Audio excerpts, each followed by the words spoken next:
మైకి అండి అలా పెట్టుకో కింద పెట్టుకుంటే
వెళ్ళిపోయినా నేను ఉన్నాయి నేనేమొస్తానే రేపు వస్తాను ఇంకా అయిపోలేదు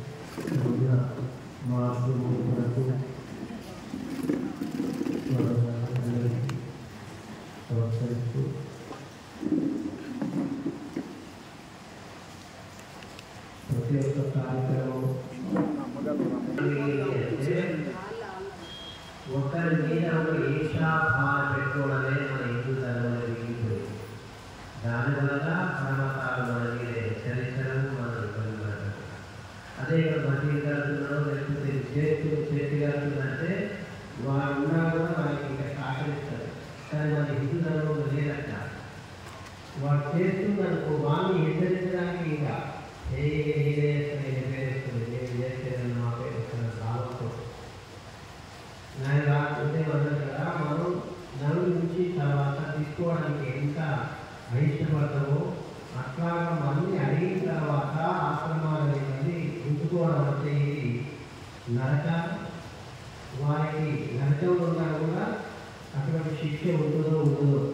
అంటే ఇంకెక్కువ స్థాయిలో ఉంటుందండి. అందుకే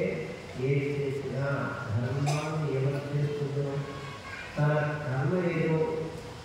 ఏ కర్మ చేస్తుందో దైవానికి సంబంధించిన కర్మ చేస్తున్నప్పుడు మనం నియమిస్తున్నాము. కాకపోతే సహకరించు లేదా మానవులు కానీ నియమించడానికి ప్రయత్నం చేస్తే ఇంత మహాపాతక ఎన్నో వస్తుంది. నేనంటే కుష్ఠవ్యాధి ఏదైతే వచ్చిందంటే ఎవరిని నియమించడం వల్ల కుష్ఠవ్యాధి వస్తుంది. శాస్త్రంలో శివానంద రాసిపెట్టింది. వాటిని ఒకసారి ముందు కూడా చేయడం వల్ల వీటికి ఫోటో వల్ల వ్యాధి వస్తుందని చెప్పి అంటే తిరిగి అడిగారు.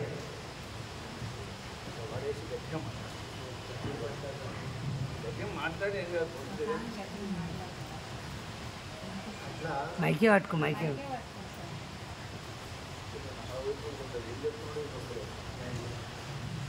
అయితే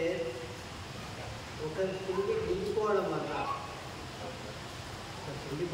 వల్ల ఇంకేమొస్తుంది గ్యాస్ ప్రభావం ఇంకోటి షుగరు బీపీ దేనివల్ల వస్తుంది అంటే ఇంకొక హింసించడం వల్ల ఇటువంటి హింసకు పాల్గొన్న వారికి ఖచ్చితంగా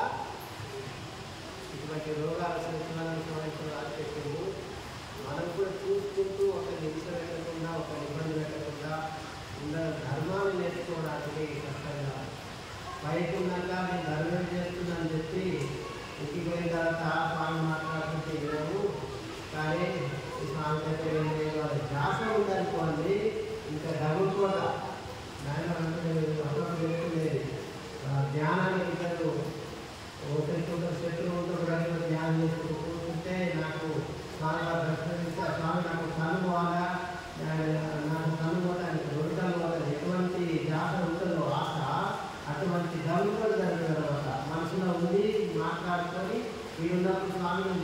స్వామి ఏముంటున్నావు నువ్వు చేసింది కరెక్టే అనిపిస్తుంది మన ఇంటి పోయిన తర్వాత స్వామి చేస్తుంటాడు ఇది చేయాలి భావన ఉంటే నమ్ముకోవడం అనిపిస్తుంది కొత్త పాపం కాదు డబ్బులు పాపం కాదు అనుకోకూడదు మనం దాంట్లో పాల్గొనకూడదు కాకపోతే ఏంటంటే ఎవరి ప్రార్థకర్మ ఏముందో అది జరుగుతూనే ఉంటుంది అటువంటి దాన్ని మనం ఒకరి ఇబ్బంది పెట్టకూడదు మనం ఇబ్బంది పెట్టాలి అట్లాగా మనం ఎవరు గురువుని ఆశించినప్పుడు గురుపాదాలు పడుతున్నప్పుడు గురువు ఎటువంటి ఎటువంటి సంబంధం లేదు ఒక తల్లి ఉంది తల్లి వ్యభిచారి అయినా గుణవంతురాలైనా సద్బుద్ధి ఖరాలే తల్లి అయినా ఎవరి కొరకు అంటే పలానా కేర్ చూస్తారు అట్లాగనే గురువు గారు ఎటువంటి సంబంధం లేదు గురుపాదాలు పట్టుకున్న తర్వాత ఎప్పుడు ఏ మంత్రం ఉందో అదే మహాప్రసాదం మాకు దారి మార్చుతుంది అన్న భావంతో ఉంటే ఎక్కడికైనా తీసుకెళ్ళదు కానీ అయ్యో గురువు గారు నాకు ఇచ్చిన ఉపదేశాన్ని చేస్తున్నా నాకు ఏమైతే లేదు ఒక ఇబ్బంది పెడుతున్నా జాగ్రత్త పెట్టుకుంటే ఎప్పుడు ఈ మంత్రం అట్లనే ఉంటుంది ఏది అయినా త్యాగం అంటే శరీరాన్ని ఎంత ప్రేమ ఉంటుందో అంత ప్రేమగా గురువు గారిని చూసుకోవడం వల్లే నీకు త్యాగం జరుగుతుంది కానీ గురుగారిని చూసుకోవడం వల్ల నేను మాట్లాడడం వల్ల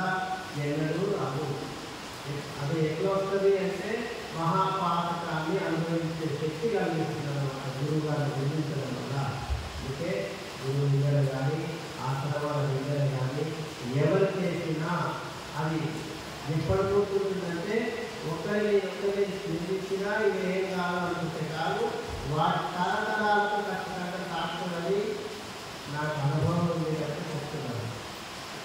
ఒకరికి కాదు తన పిల్లలు తన ఎక్కడ మహాత్ములు ఒక సన్యాసి ఇంట్లో ఉందంటే ఇది 7 తరాలు అటు 7 తరాలు జన్మలో జన్మరహితం ఇస్తారు అట్లాగనే గురువుగారిని నిర్మించడం వల్ల సన్యాసం నిర్మించడం వల్ల ఇటు 7 తరాలు అటు 7 తరాలు మహాపాతకాన్ని అనుభవిస్తారు ఎవరి ప్రార్థకర్మ ఎవరితో అది ఖచ్చితంగా ఏ సన్యాసి కానీ యోగి కానీ రోగి కానీ ఖచ్చితంగా అనుభవించవలసి వస్తుంది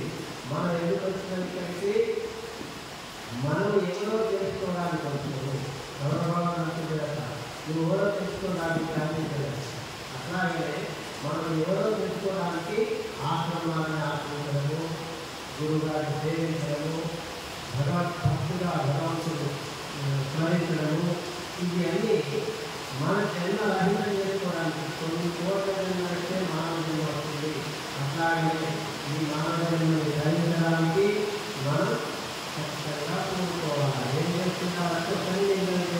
ఎవరితో సంబంధం లేదు మనమే మనమే ఉపయోగించుకోవడానికి చేసుకోవడమే మాయా తెర ఉంటే మనలో వస్తుంది ఏదో హామీ మన నా అలంకారం ఉంటే అప్పుడు భగవంతుడికి దర్శించుకుని పరిపూర్ణంగా పరమాత్మ ఉంటారు కనుక నా అనుభవం జరిగే విషయం ఏంటంటే నేను ప్రతిరోజు భగవద్నామస్మరణ చేసేది నాకు సర్వరాలు జపరాలు లేదు భగవద్నామస్మరణతో ఉంటే మీ వాళ్ళు ఈ స్థాయికి గురువులైన అనుభవంలో ఈ స్థాయికి కేవలం ఏంటంటే త్యాగం శరీరంలో ఉండాలి నేను చేసే జపం ఏదో అది ఫలితం దక్కాలని రాసుకోలేదు కానీ జ్ఞానాన్ని విభజించినట్టు ఏది రాదు కాకపోతే ఏంటంటే భగవత్ కృపతో చెప్పడమే అదే విభజించిన స్వామి చూస్తున్నప్పుడు విభజిస్తున్నట్టు చూస్తే అంతేగాని అక్కడ ఏది లేదు కేవలం భగవత్ కృపతో గురువు గారి అనుభవంతో అంటే అదే ప్రాంతం నడుస్తుంది ఇంకా ముందు గురువుగారి అనుభవం ఉంటే ఇంకా వెళ్తూ ఉంటుంది నాకు తెలిసిన అనుభవం మాట్లాడుతూ ప్రతిరోజు లేచే ముందు పడుకునే ముందు భగవత్ నామస్మరణ గురువుగారు నామస్మరణ చేస్తేనే నీకు జీవితం ఉంటుంది లేకపోతే లేదు